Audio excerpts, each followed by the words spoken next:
How to change your Instagram username. So first you will need to open Instagram and then click on the profile logo right here. Now you will need to click on the three vertical lines on the top right hand side. Then click on Account Center. And from here you should be able to see your profile. Click on your profile right here and then select your Instagram profile. Now you want to click on username.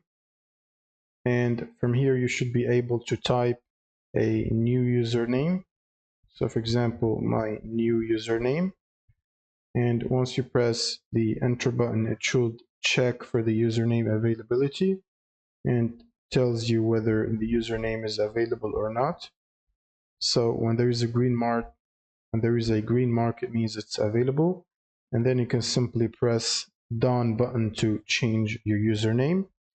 And that's pretty much it for this video. Thank you guys for watching and subscribe.